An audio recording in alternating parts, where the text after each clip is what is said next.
जी, शुकराना गुरुजी। गुरुजी को अनंतम अनंतम बार शुकराना है। जय गुरुजी संगत जी, पहले मंत्र जाप करते हैं। ओम नमः शिवाय शिव जी सदा सहाय, ओम नमः शिवाय गुरुजी सदा सहाय। जय गुरुजी। संगत जी, ये मेरा शुकराना सत्संग है। एक्चुअली ये मुझे पहले ही शेयर करना चाहिए था, बट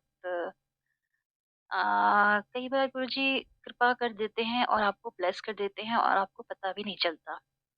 और हमें इस चीज़ का एहसास काफ़ी दिनों बाद होता है कि जो चीज़ मेरे साथ हो रही थी, उसको मतलब हम भूल भी जाते हैं कि हम इस सिचुएशन में थे। और मतलब हम इतने नालायक हैं कि हमें मतलब पता भी नहीं चलता, हम शुकराना भी नहीं कर पाते हैं कि हमारे साथ ये चीज़ हमें एक ब्लेसिंग मिली है, हमारे ऊपर इतनी कृपा की है गुरुजी ने। तो सॉरी गुरुजी। ये मेरा शुकराना सत्संग है। पता नहीं अचानक मैं बैठे-बैठे मैं कुछ याद कर रही थी और मुझे ध्यान आया। एक्चुअली ये सत्संग पिछले साल का ही है। पिछले साल मुझे सीवियर हेडेक हुआ और मुझे माइग्रेन की का पता चला। जैसे डॉक्टर के पास गई तो उन्होंने टेस्ट-वेस्ट कराए तो उन्होंने बोला कि आपको माइग्रेन है और इसका कोई इलाज नहीं है। इसके लिए आपको मेडिसिन, जो टेम्परेरी इलाज यही है कि आपको मेडिसिन लेनी होती है। तो लास्ट ईयर ही बहुत ज़्यादा मतलब परेशानी हुई थी उस समय। सीवियर हेडेक होता था, फिर मैं दवाई लेती थी। बट मैंने कभी गुरुजी को ये नहीं बोला कि गुरुजी इसको ठीक कर दो, या फिर कुछ तो कष्ट आपके जो होते हैं वो काटने ही होते हैं, जो कर्म होते हैं। एक्चुअली यहाँ पे जहाँ हम रहते हैं वहाँ पे वीकली सत्संग होता है और मेरा मतलब मोस्टली हम मैं जाती हूँ। अगर मैं यहाँ रहती हूँ और मैं कोशिश करती हूँ कि उसको ज़रूर अटेंड करूँ। तो एक बार की बात है, और जहाँ मैं बैठती हूँ जहाँ पर एक जैसे सबके लिए एक होता है ना कि एक जगह आप चुन लेते हो कि मुझे यही कंफर्टेबल है, तो मैं गुरुजी के जहाँ सामने लेफ्ट राइट साइड में बैठती हूँ, फर्स्ट सेकंड रो में। तो हर समय मैं वहीं बैठती थी मतलब। और एक दिन मैं सत्संग में नहीं जा पाई, तो उसमें एक आंटी ने सत्संग शेयर किया था जो कि मुझे पता भी नहीं चला। वो मुझे बाद में काफ़ी दिनों बाद पता चला। उन्होंने सत्संग शेयर किया था कि उनके ड्रीम में गुरुजी आए और सेम उसी जगह पे जहाँ मैं बैठती हूँ। और मतलब गुरुजी अपने गद्दी पे बैठे हैं और कोई संगत है वहाँ पे बैठी हुई आंटी। और गुरुजी आ रहे हैं और अपनी गद्दी से उठ के आए और उनके हेड मसाज किया और फिर जाके गद्दी पे बैठ गए।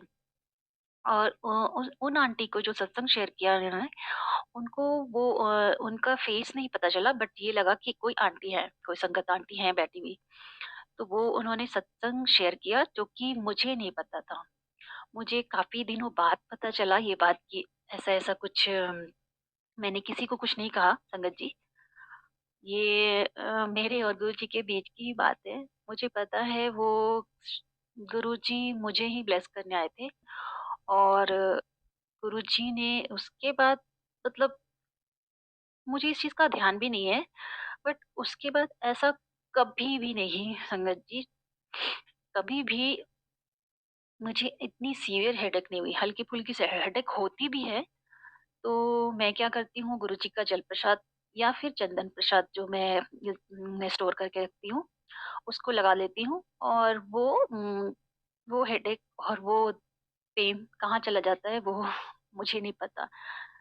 तो मतलब इस चीज़ का मुझे काफ़ी दिनों बाद पता चला कि गुरुजी ने मुझे इतनी बड़ी ब्लेसिंग दी। तो उसके लिए बहुत-बहुत शुकराना है गुरु महाराज का। बाकी हम कितना भी शुकराना करें उतना कम है। क्या शुकराना करें, मतलब हम तो कुछ भी नहीं कर पाते गुरुजी के लिए। मतलब उम, गुरुजी हमारे लिए इतना सोचते हैं और हमारी गलतियों को, हम जिस लायक नहीं है उस लायक भी हमें चीज़ें ब्लेस करके देते हैं और हम इतने बोलते हैं ना थैंकलेस है कि कई बार कुछ भी नहीं कर पाते हैं गुरुजी को। मतलब मैं खुद भी माफ़ी माँगती हूँ, गुरुजी मैं आपके लिए कुछ नहीं कर पाती, उसके लिए मुझे प्लीज़ माफ़ कर देना। बस गुरुजी को याद कर पाती हूँ। ये तो है कि मैं हर पल, हर साँस में गुरुजी को याद करती हूँ और याद करती हूँ और गुरुजी भी शायद याद करते हैं, तभी मुझे गुरुजी की अभी बोलते हैं ना कि भक्ति भी आप कर सकते हैं जब भगवान चाहे।